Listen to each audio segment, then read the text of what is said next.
кеше біздің қаламыздың пабликтарына бір видео салып қойыпты. Военкомат жәнегі президенттардың артынан қуалап жүрген салып қойған еді. Сол еще военкомат беспредел деп салып қойыпты да.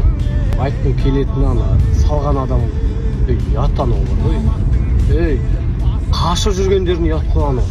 Егер таза болса, бар бірге қарат документін көрсет.